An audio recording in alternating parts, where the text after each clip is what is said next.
We got Marvel What If Season 3, Episode 2.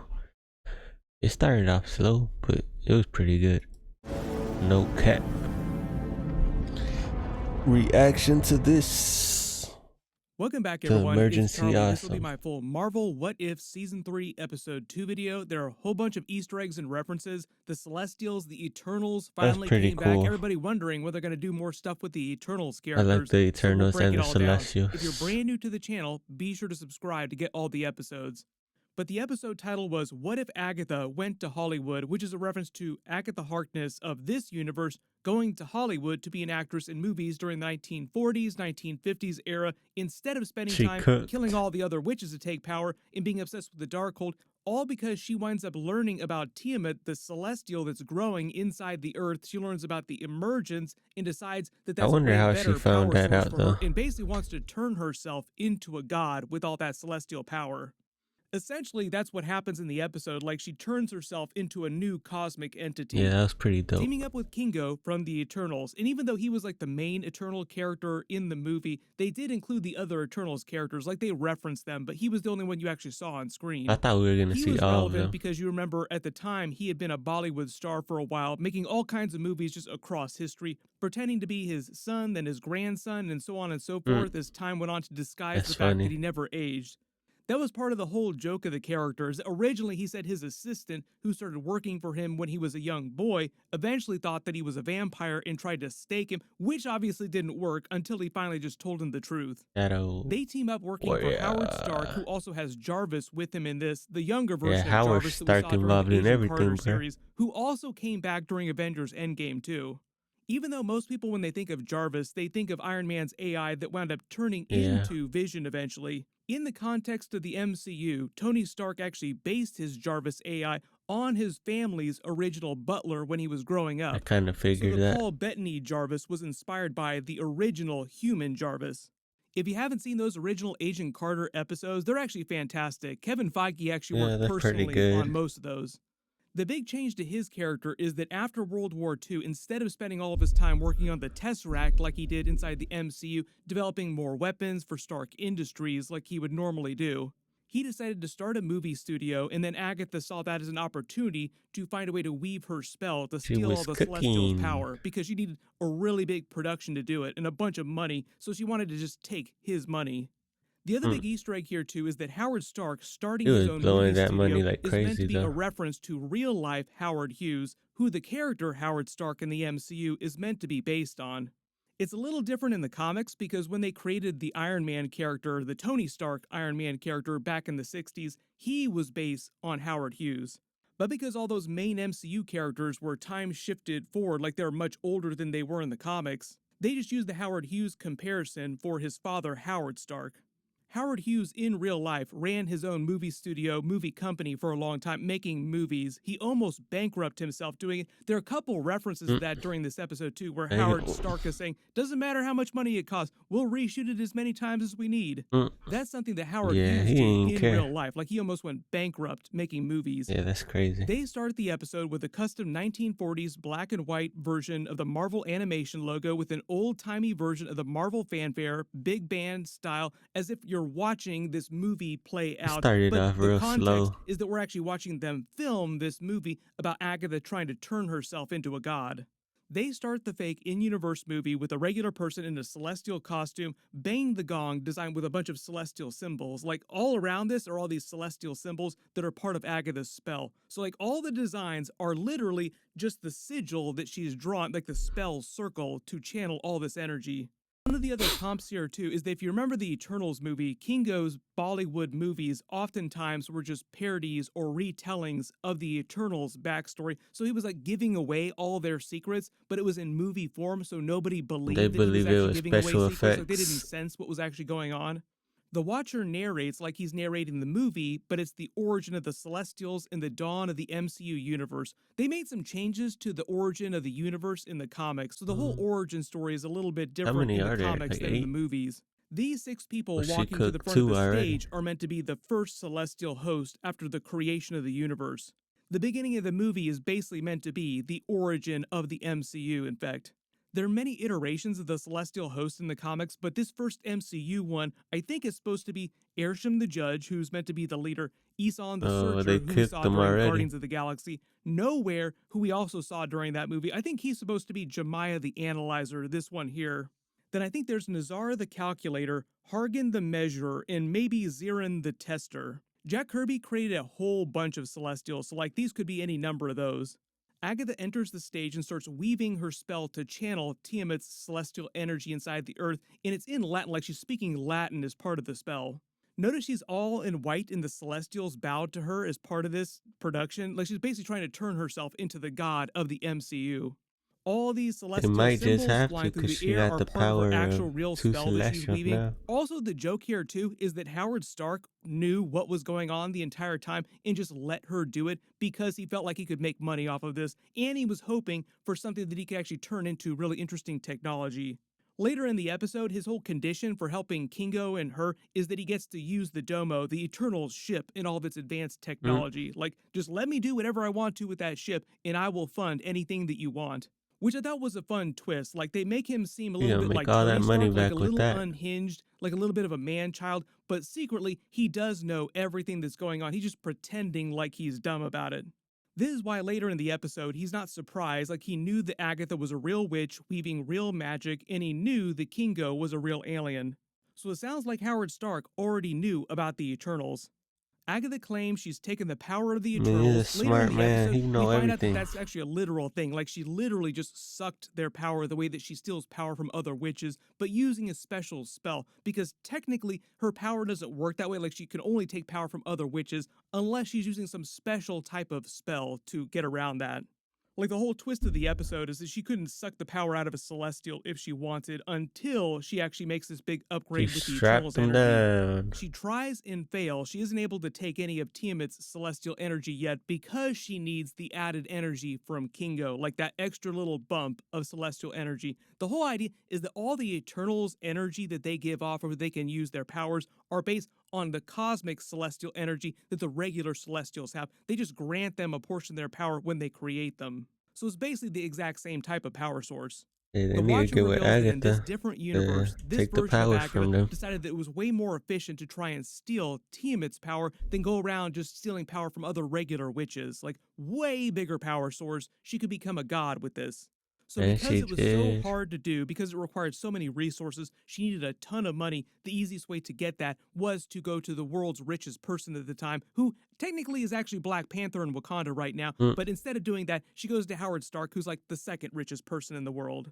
Early on, he sort of lets on hints that he knows that she's weaving actual magic, saying movie magic, quote unquote, like winking a whole lot. My neck If it hurt. wasn't clear, Catherine Hahn came back for real to do this episode, as did Kumail to do his Kingo character. One of the other big twists of the episode, too, is that after they were done, Catherine Hahn actually said that because they did this big Celestials, Eternals story with Agatha trying I to want to turn see herself more of into a it god, though. now they had to try and do this in live No, action. that's what I'm I don't know that saying. they'll actually do it exactly like this in live That's action, pretty or she'll cool, have some big crossover but with the Eternals or the make it a Celestials little characters, different. but it is possible now because she just had a huge crossover with Mistress Death, big cosmic entity, during Agatha Season 1, and they're apparently doing Agatha Season 2 now.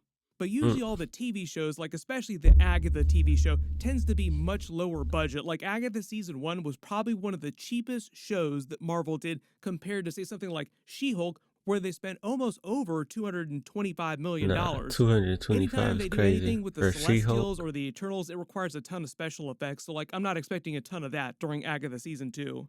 They revealed the real Jarvis, who's still relatively young now, is working as Howard's assistant director, but in addition to his butler and his driver, like he's still doing all the regular stuff he used to do in the MCU. Then she gets the idea to bring on Kingo because she needs the final Eternal, like she's gotten all the Eternals' power except for Kingo. He mentions The a bunch of missing real world piece that actors, she Humphrey needed. Bogart, Clark Gable, Cary Grant owes him a favor for some strange reason. They got up to all kinds of weird stuff in Hollywood back in the day. Mm. Still do, kind of. Knowing Howard Stark, probably something No, that's super right. debaucherous. They reveal his movie poster for Crazy Isle of ass. Thunder. I think that's meant to be a reference to the island where Tiamat rose during the Eternals movie, where you actually saw a bunch of lightning. You remember a lot of his movies that he did in the MCU were meant to parody a lot of the events of the Never Eternals' curse. lives, without him completely explaining that, no, this all was real stuff, I'm just basing it on my real life. Then he comes back. A lot of people asking about when the Eternals are actually coming back in the live-action MCU movies. Marvel canceled the direct sequel, the They need to Eternals 2 remake movie, it, but bro. the Eternals characters will come back in the MCU at some point, as are the Celestials in different places. I believe he rolls up in a custom Rolls Royce with the K replacing Looking the standard hood clean. ornament. Remember, this is like 1940s, 1950s era. This Dark Pictures entryway is actually based on the real-life Paramount Studio lot entrance. The Richter scale that Howard Stark mentions is just the scale they use to measure the strength of earthquakes. A lot of their dialogue here is also very tongue-in-cheek, giving away the actual plot. Like Kingo says, he was born to play this part because he is a celestial robot with a whole bunch of cosmic We already power. knew what was When he up, says he's though. been preparing for their showdown for quite some time, that's a reference to the emergence and the idea that they came at the dawn of civilization about 7,000 years ago to help Tiamat mature by causing the population on Earth to grow as fast as possible. Part of the reason why he chose to come is so that he could stop Agatha, because he says he's the prime eternal now in this universe, and Arishem has made him directly responsible for making sure that Tiamat is born.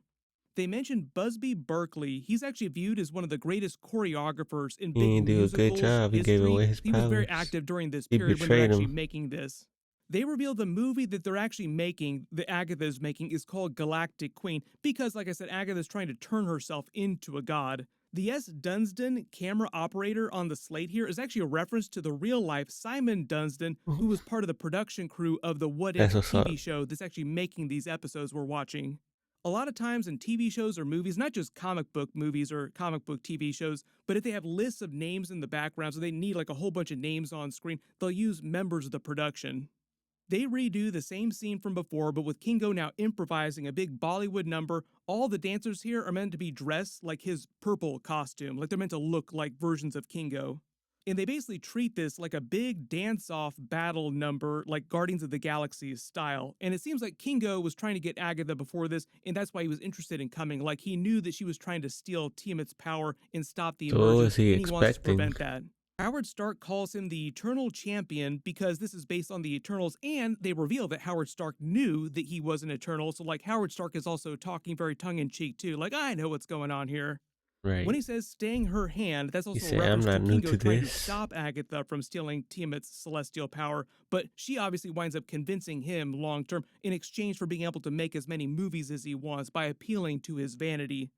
The other Easter egg here, too, is you might remember they did a cosmic dance battle on Legion like this between him and the Shadow King, who was also played by Aubrey Plaza, who's now the cosmic entity Mistress Death in the MCU. We literally just saw her during the Agatha series. Their cosmic dance battle was more like a psychic dance battle just because of the way their powers were taking place inside their mind space. She says she's been waiting lifetimes, as in multiple, for him to show up because remember, she's not totally immortal, but the way that she steals power and it Bro, they keeps her probably been young makes her around the functionally same immortal. time, though. There's a lot of Because turns of Agatha phrase is and old, too. jokes about Hollywood I don't terminology, think like that old, movie making terminology too. like When he says him. he's here to put her in turnaround, that's basically development hell for like a movie or a TV show when development stalls out and it's paused indefinitely. Like that's what happens instead of it getting canceled. Probably never gonna happen, never gonna hear about it again, but they're not officially gonna cancel it. So it's like he's gonna permanently deal with Agatha.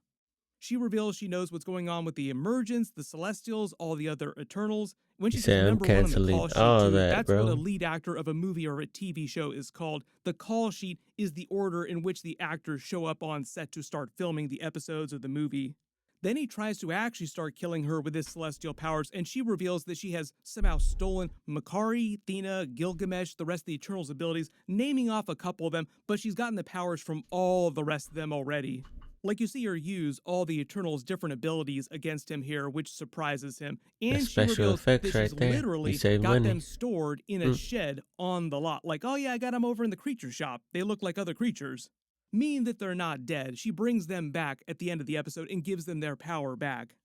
She hands him his ass and gives him a join me or die kind of look, and Howard Stark makes a Hindenburg reference. Most people know what the Hindenburg is, but if you don't, it's a German airship that blew up because it was using hydrogen to float. When she says the third act surprise, it's meant to be a reference to the actual emergence of Tiamat being the big third act reveal in the Eternals movie. There's also a joke like this during Deadpool and I Wolverine didn't where he think it talked was about gonna a go big good for third her, act but it reveal did. of Wolverine's trauma. Want to talk about what's haunting you, or should we wait for a third act flashback? Typically in Hmm. movies, that's where you have some big WTF reveal. Agatha claims that she's doing this, trying to steal Tiamat's power to stop the emergence and save Earth, but really she just wants the power for herself. Like, that's the reveal later in the episode, too. He has to talk her down from that because for a little while, like for a hot Yeah, second, she was she's trying to about to wipe take the planet over. and remake it in her image. When he says the emergence is going to lead to the creation of billions more lives, what that means is that in the MCU, the whole idea is that the Celestials create suns that help create other galaxies, which leads to the rise of like billions of Bro, if other that races was real, eventually bro, that would be so expanding the crazy. universe. So if the Imagine that Celestials happened. stop being born, they would slowly die off, stop creating universes, and the universe would slowly start to contract and die. But in order for that to happen, in order for them to grow the universe, they have to sacrifice small portions of it, thus the emergence happening on different planets all over the universe. She shows Kingo more of his movie They might be posters. in the Doctor Boglet Strange Time, movie. Never Cursed, I think are also Who meant to be knows? parodies of the Eternals The backstory in the next one. Celestials. Red Heron also sounds a little bit like a reference to a red herring, which is a big movie trope. Might also be some sort of communist story because, like, during the 1950s, for example, there was a huge communist scare where the FBI went around the United States going after anybody they thought might be one. This is like Mm. very early Cold War era. When he says he'll help her, but he'll need his own shingle on the lot, that's more movie terminology. When an actor or like a producer gets their own production studio or office on an actual movie studio lot. Yeah, They he don't really do wanted it that all that much stuff. anymore, but like super powerful directors, producers like Steven Spielberg, other mega directors get ones like that, where they basically have like a place at the actual studio where they're guaranteed to get their movies, their TV shows made. So basically, Kingo is like, yes, I will do this for you. If you sign me to this big picture deal, you let me do whatever movies I want to do, and you agree to let me make a bunch of my own movies as well on top of that. They get a little inside She tried baseball to with some of the break it movie though. making terminology during the S- episode. He That jokes about power was wanting to make more consuming her. experimental movies. This is mostly just a reference to the evolution of movies and genres as an art form in general across history. He was like, I want to make super weird experimental movies, which Agatha sounds like she can't stand. Like, that sounds terrible, but whatever, Mm. I'll do what I have to in order to get all this power.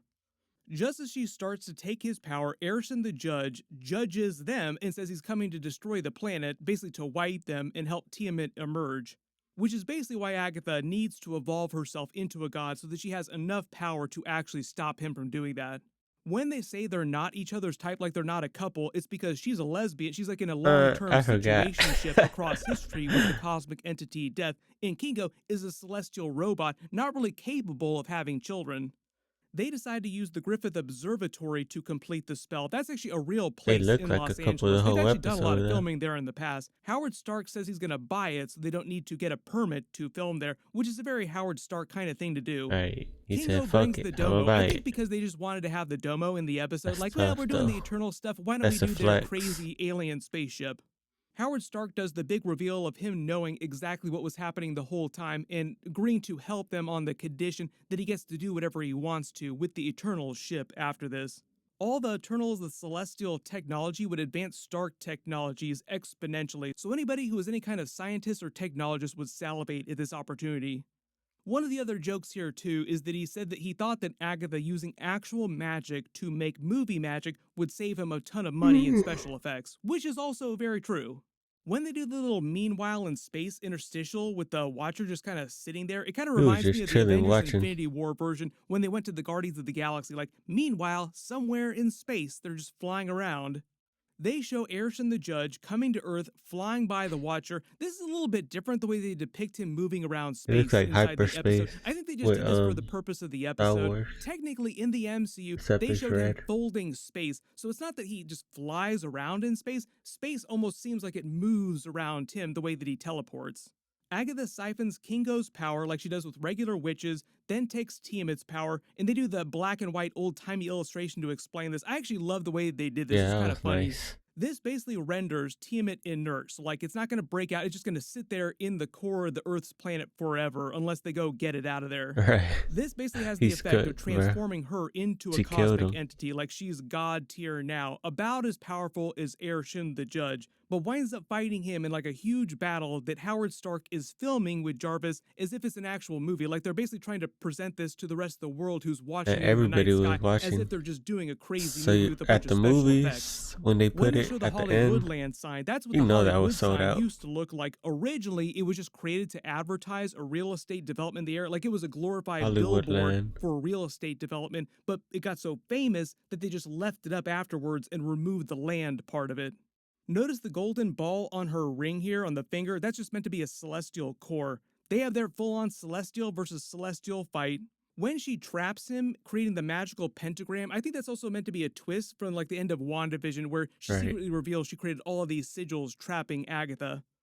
She winds up taking his power too, giving her the power of two Celestials, so she's not more She powerful than the outsmarted him, entire bruh. Celestial host now teamed up, but she's more powerful than any one Celestial, making her one of the most powerful cosmic entities inside the Marvel Universe. A lot of people ask about this during the Act of the episodes too, like how powerful is the cosmic entity Death? Well, like the idea is that she's based on an actual concept, and you can't kill ideas. Like you can't kill Death technically, but you can trap or chain Death and prevent them from actually claiming souls.